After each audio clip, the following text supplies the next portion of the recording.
Hey guys, and welcome to another wonderful episode of Wonderbox. Guys, it rained during the week. Were you going to Nandri? No, I was in the house by that time hoping your viewers were safe at home. Are you guys wondering why we're in the kitchen? Well, today we are going to make my favorite treat. Don't go anywhere. Stay here. Hi everyone, my name is Rosie and I'm a baker and I'm here to teach you today how to make vanilla cupcakes.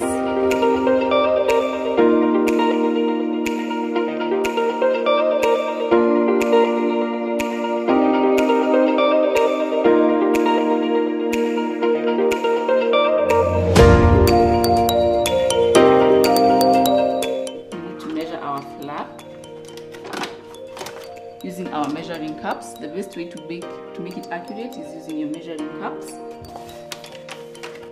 Use a scoop to scoop into your measuring cup. We're gonna do 1.5 cups of flour.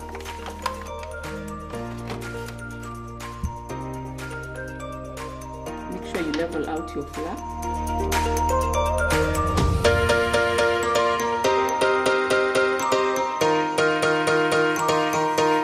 Make sure you're very accurate, because if you're not, the cupcakes may not turn out so well for you.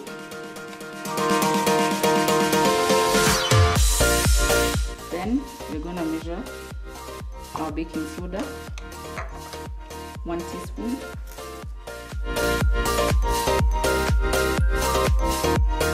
Then the next dry ingredient is the salt.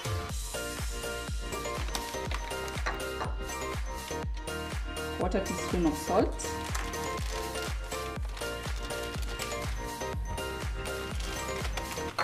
So what is this called? This is a sift.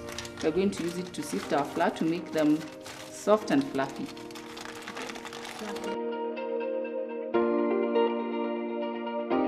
Then we sift this into our bowl.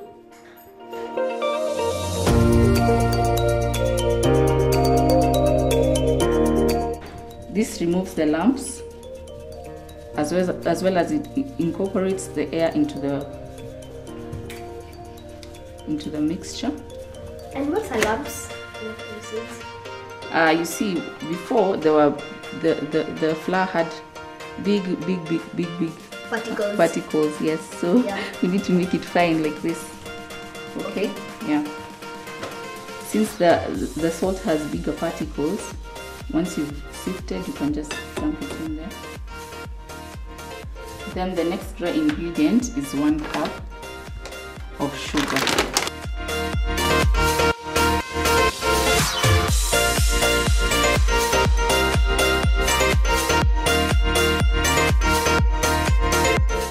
Is that a lot of sugar, or? It's not too much actually. Once you start baking it, it will dissolve into the mixture, therefore it won't be so much. Okay. So what you can do for me is mix this up together gently so that everything mixes together.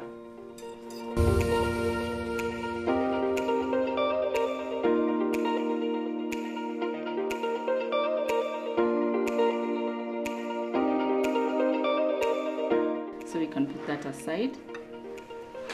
Then we can start measuring our wet ingredients, which is 1 cup of buttermilk.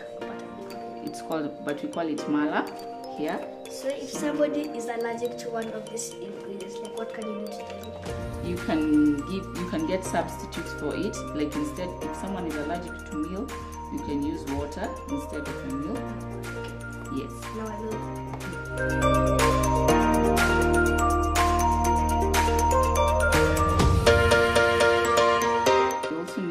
Egg. We'll break it into our bowl.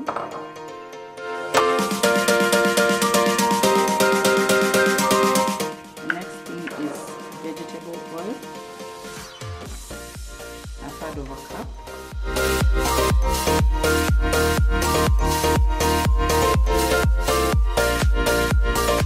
Next, it's 2 teaspoons of vanilla essence. This is to add flavor to our cupcakes because we're making vanilla cupcakes. Is it that color black or blue? It looks like chocolate black.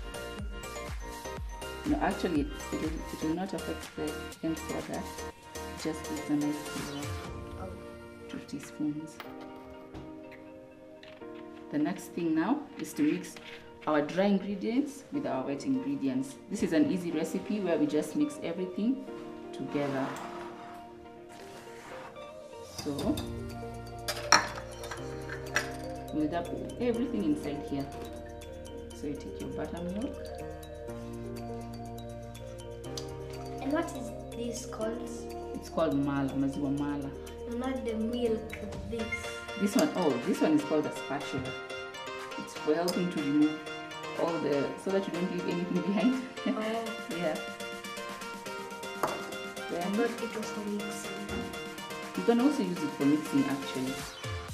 That's okay. I'm still trying. Yes, you are. Blend that oil. And the eggs. Yes.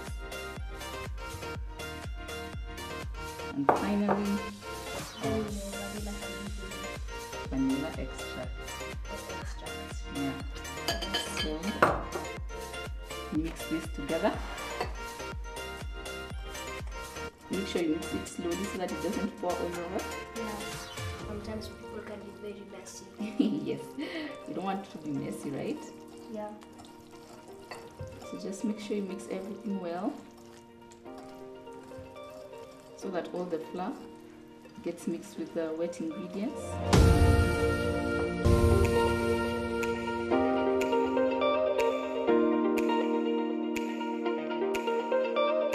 And so also you need to remove also the lumps. You see the little lumps? Yeah. Make sure you mix it well so that all the lumps No.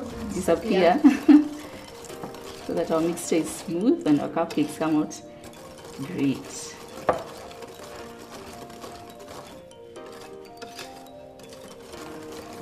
So once you finish mixing, don't mix for too long, because if you mix for too long, the cupcakes will end up being rubbery.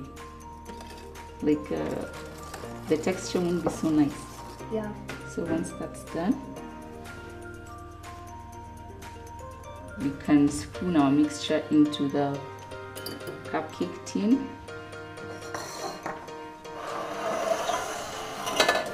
And what if you don't have these papers? How much can you use? You can also just do directly onto the tin itself, but you need to apply some oil so that they don't stick. Okay. Yeah. Please pass me the scoop. Yes. So a scoop is much easier to use because it ensures that all the cupcakes come out even, and then They can, yes. And then it's also not messy like using a spoon. a regular spoon. Yes. So you make sure you scoop.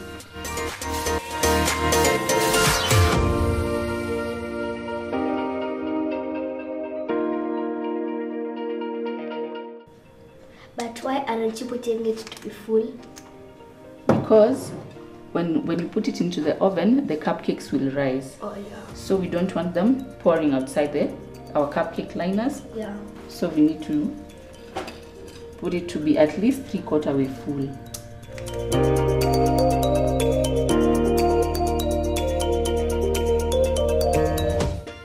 I'll let you do the last one on this edge so that it doesn't fall. So I hold it and then hold it well. Am I even holding it well? Okay. Oh my god, it's too much. Sorry.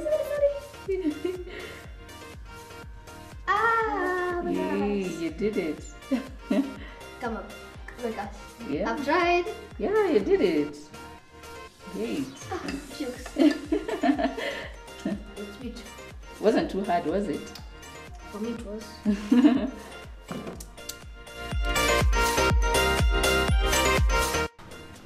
Now, we need to put our cupcakes in our already preheated oven. And do you get gloves like, to hold this and yeah?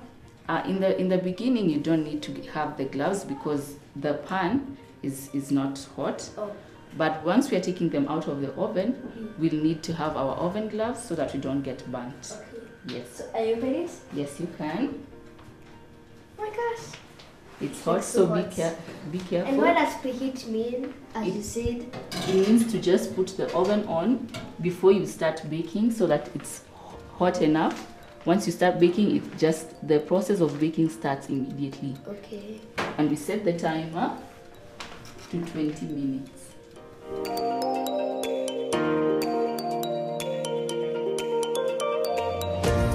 Guys, I think the cupcakes are ready. Let's get them out.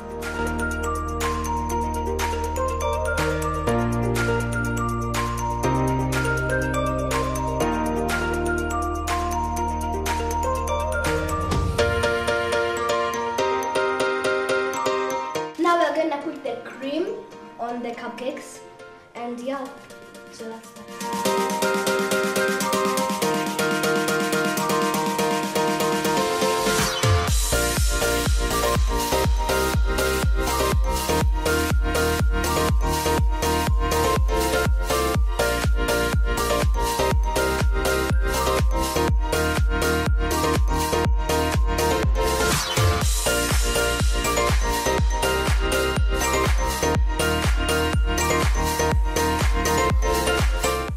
Guys, thank you for watching Wonderbox. I really hope that you guys learned something. Bye.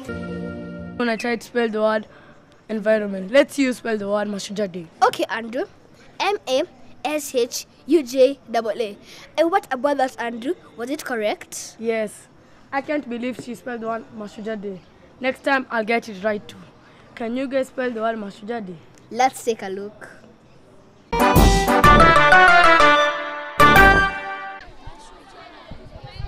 Mashujade. MASHUJAADAY. Mashujade. MASHUJAADAY.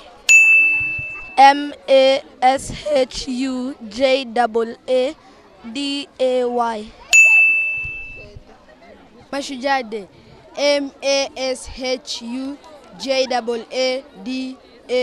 MASHUJAADAY.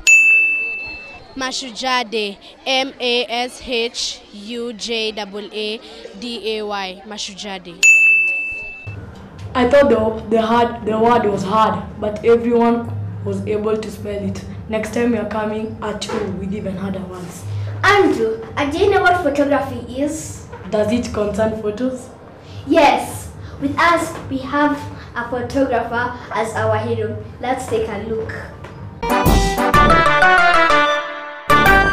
Hi guys, welcome back. Our hero for this week is a photographer. We would like to know more about him.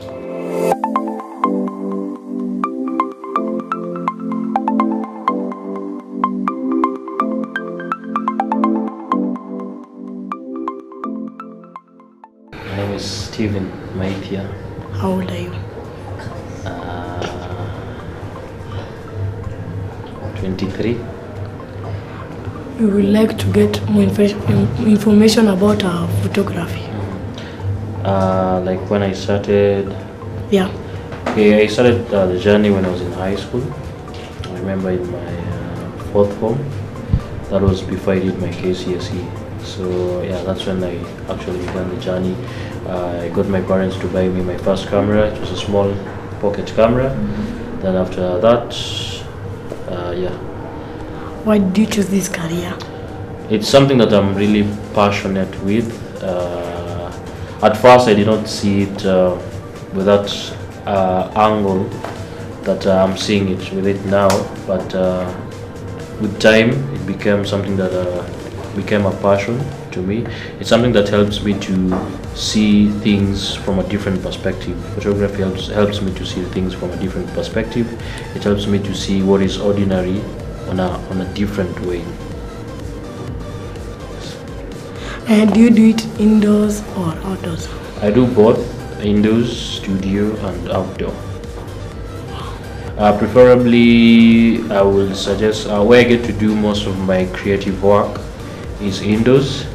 Then, yes, most of my creative work is indoors. Like the images that you're seeing here, most of them were taken at the studio. Just here, this one, and this one, with an exception of the two. Why were you so passionate about it? Why was I passionate about photography? photography helps me to, like I'd said, it helps me see things from a different perspective, and it also helps me connect with people that I never imagined I would ever get to connect to. So it has a means of letting me know someone that I've never met in depth, which is something that I always love to do. Like you see, like the picture of the old man, I see through photography I got to understand him more. I got to know much about him, his history, and what he does as a career, his job, and everything. So there's that connection you get to build with an individual and get to understand that person in depth when you're framing their pictures. Like, will you even ever end like the career? No. Something that I've settled for. I don't think if I'll ever stop taking pictures. I'll take pictures till I lay to rest. And I think I'll also take pictures also in heaven if there are studios there. Yeah. Like the daily challenges. The challenges that I get to face. One is misconception. People think that photography is cheap. Actually, photography is demands a lot of labor, skill, experience for you to accomplish doing great work. So that is a misconception that people don't know. People think that photography is all about pressing and releasing this shutter button. You just have the camera and you just snap. Yeah. There's a lot of hard work that goes into production, into editing, into setting up the lighting equipment, into posing the models, instructing maybe the hairstylist, your team to do this and that. So it entails so much that people neglect. There are those facts that people get to neglect. Another thing is capital, especially if you're starting. Photography is very expensive. People say it's an expensive hobby because you'll incur a lot of costs, a lot of expenditure when you're buying equipment, when you're hiring this and that. So let's say for you to establish one, let's say a photography business that is stable, you'll demand, let's say, around 2.5, 3 million. So it's very expensive. Then, especially when it comes to maintenance of equipment, let's say your camera shutter goes off, so you have to replace that by purchasing another camera, and you purchase a higher end camera. Cameras are very expensive. A good camera goes for not less than 175,000. Another challenge that I do get, I think getting people on board. It used to be a challenge, but now it isn't. So there's that aspect of when you have something that you want to do and you're organizing people, making things, ensuring that things are organized well. If it's models, they get to come on time. If it's your team members, they come on time and everything. So that coordination is also a challenge, because at the end of the day you get very tired. Someone calls you and tells you that I won't be coming because of this and that on the last minute. Yeah, so those are some of the challenges. Capital, like coordination, yeah. Advantages. Oh, photography. Yeah, photography takes you far. It meets you the president, it meets you the kings, queens. You go places, New York, South Africa. If you're patient enough, these are places that you're going to go, because it will take you to so many places. It will meet you with great people. So there are advantages, and yeah, that is the number one advantage. You get to visit places with the craft. Like sometimes we do have time for, sometimes you might have something else to do. And like if you're called somewhere and like to take photos, but you have something else to do. How do I go about that? Do you have sometimes time for photography? Do I sometimes, sorry? Have time. To photography? Yes. When I'm not shooting during my free time, what I can say is I get to go to schools. I get to mentor students, candidates. Then I might be doing my own research. What is my next concept? Which project am I going to work on? I used to draw. Actually, if you look at my pictures, they seem to look like paintings and drawings. That comes from that aspect of I'm an artist. I'm also a visual artist in drawing. So, and that is something that my father groomed me since I was 6 years old. He first taught me how to draw a car. He's an architect. So from there, I think I developed that passion of art. I started drawing. Even in my editing, I always make sure that my pictures come close to drawings and paintings because of that grooming that I had from my father when I was young. I didn't think photography was that amazing. Me too. And today I remember to find out what other kids think are the actual uses of phones. Maybe now, before someone asks for a phone, they should know the actual uses of a phone. Right, Andrew? Right.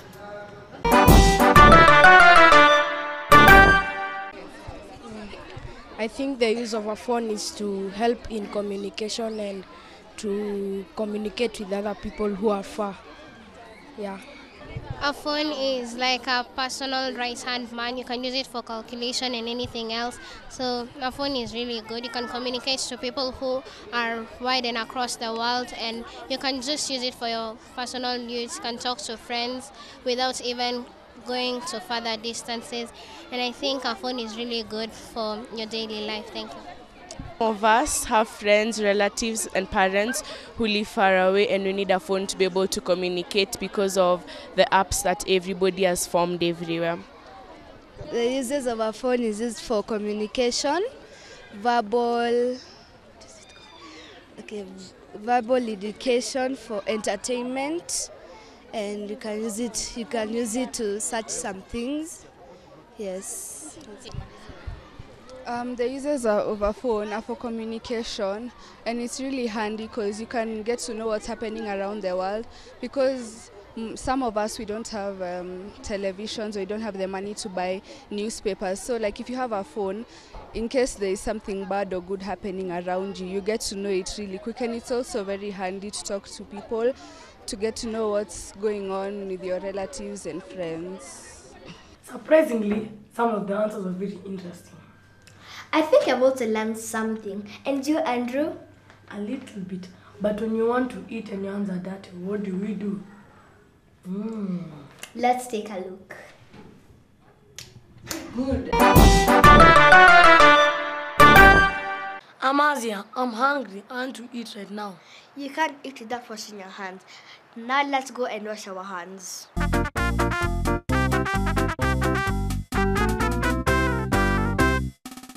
After washing your hands with the soap of choice and clean running water, you can now feel free to enjoy your favorite meal without worry of getting a tummy ache or falling ill. No matter what, you have to make sure your hands are clean so that you don't get sick from germs. Enjoy your meal after you have properly washed your hands. Let's take a look at the photos the viewers sent us. Guys, hope you enjoyed and had fun too. I am Amazia. And I am Andrew. See you next time. Bye.